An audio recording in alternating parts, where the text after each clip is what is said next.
বিশেষ অনুরোধে স্যারকে অনুরোধ করছি, ছাত্রছাত্রী শিক্ষক এবং অভিভাবকদের তরফ থেকে স্যার একটি গান আমাদের শোনানোর জন্য অনুরোধ জানাচ্ছি। বিসমিল্লাহির রহমানির রহিম। প্রথমেই ধন্যবাদ জানাচ্ছি আমাকে এরকম একটি চমৎকার অনুষ্ঠানে আমন্ত্রণ জানানোর জন্য, এবং এই চমৎকার অনুষ্ঠানটি আয়োজন করার পিছনে যারা পরিশ্রম করেছেন সম্মানিত শিক্ষক মণ্ডলী এবং অত্র প্রতিষ্ঠানের প্রাক্তন সভাপতি যিনি ছিলেন উনি আছেন এবং ওনার সহধর্মিনী আছেন, আরও যারা এই প্রতিষ্ঠানের শুভাকাঙ্ক্ষী আছেন, সবাইকে আমার অন্তরের অন্তঃস্থল থেকে আন্তরিক ধন্যবাদ এবং কৃতজ্ঞতা জানাচ্ছি। এবং আজকে যারা পারফর্ম করেছে প্রত্যেকটি পারফর্মই অসাধারণ হয়েছে এবং তাদের সবার জন্য জোরে একটা করতালি। আমি প্রত্যেকটা, যদিও ওনারা প্রফেশনাল ডান্সার না, তারপরে ওনারা অসাধারণ নৃত্য পরিবেশন করেছেন। তবে নৃত্য যে পরিবেশন করেছেন, আমি গানও শুনেছি, তবে শিক্ষকদের কোনো গান শুনতে পেলাম না, কোনো স্যারদের কোনো গান শুনতে পেলাম না। আমি হেডমাস্টার স্যারকে বলতেছিলাম যে স্যারদেরও তো গান গাইতে হবে, স্যাররা যদি ভালো গান না গান তাহলে স্টুডেন্টরা শিখবে কীভাবে? তো আপনাদের পারফরমেন্সও কিন্তু রাখতে হবে। তো একটা স্কুলের বার্ষিক ক্রীড়া প্রতিযোগিতা ও সাংস্কৃতিক অনুষ্ঠান হচ্ছে একটা স্মৃতি তৈরির কারখানা। আপনারা জানেন যে আমরা প্রতিদিনই বিদ্যালয়ে যখন আসি অসংখ্য মেমোরি তৈরি হয়, যে মেমোরিগুলো আমরা যখন চলে যাই, স্কুল থেকে আমরা যখন চলে যাই, তখন এই মেমোরিগুলো আমাদেরকে কিন্তু হাতছানি দিয়ে ডাকে। এখন আমরা যখন 5 বছর একটা স্কুলে পড়ি, প্রতিদিনের ঘটনা কিন্তু আমাদের মনে থাকে না, কিন্তু বার্ষিক ক্রীড়া প্রতিযোগিতা ও সাংস্কৃতিক অনুষ্ঠানে সেদিন সে কী করেছিল এটা কিন্তু তার সারা জীবন মনে থাকে।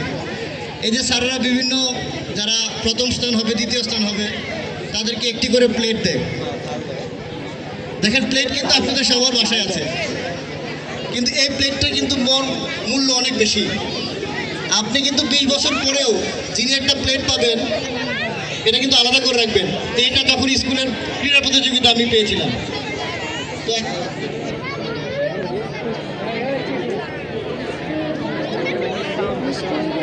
হ্যালো, প্রত্যেকটি স্কুলের যারা সম্মানিত প্রধান শিক্ষক মহোদয় যারা আছেন তাদেরকে অনুরোধ করব যে বার্ষিক ক্রীড়া প্রতিযোগিতা এবং সাংস্কৃতিক অনুষ্ঠান যেগুলো আয়োজন করা হয় এগুলো যেন আবশ্যিকভাবে অত্যন্ত আড়ম্বরপূর্ণভাবে করা হয় এবং প্রত্যেকটা স্টুডেন্ট যেন তাদের স্মৃতির ভাণ্ডারকে আরও সমৃদ্ধ করতে পারে। আর গানের যে বিষয়টা বলা আছে, আসলে আমি গান গাইতে পারি না, আমার কোনো সাংস্কৃতিক কোনো নলেজ নেই। অনেক সময় যেটা দেখবেন যে আপনারা অনেকেই গান গাওয়ার সময় যদি কাউকে বলা হয়, ওনারা স্টেজে উঠে বলবেন যে বেসটা একটু বাড়বে, গিটারটা একটু কমবে, ভোকালটা একটু বাড়বে। আসলে কি যে বাড়বে, আমার মতো যারা আমরা কিন্তু বুঝি না কিছু, যে কি বাড়তেছে আর কি কমতেছে। এটা বলার অর্থ হচ্ছে আমার কাছে মনে হয় যে উনি নিজেকে প্রমাণ করেন যে উনি অনেক বেশি সঙ্গীতবোদ্ধা। তা আসলে আমার কোনো নলেজই নেই এ বিষয়ে, আমি আসলে মিউজিকের সাথে গানও গাইতে পারি না। তবু যেহেতু হেডমাস্টার স্যার আমাকে রিকোয়েস্ট করেছেন, আমি 2টা লাইন আপনাদেরকে গিয়ে শোনাবো, আমি পুরো গান গাইতে পারি না।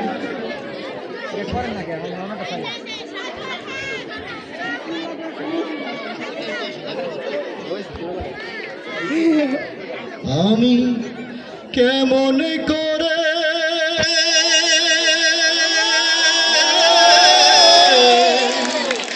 পত্র লিখি রে বন্ধু,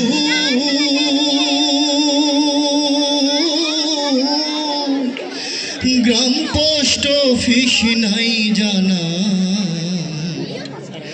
তোমায় আমি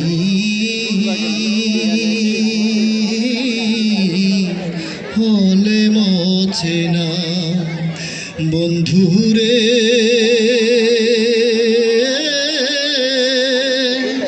বন্ধুরে আমার। ধন্যবাদ সবাইকে।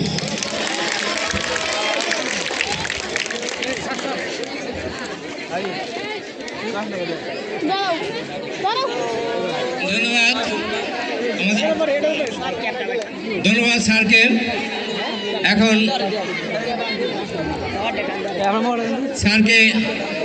স্যারের বিদ্যালয়ের পক্ষ থেকে আমাদের সামান্য উপহার দিবেন আমাদের সম্মানিত প্রধান শিক্ষক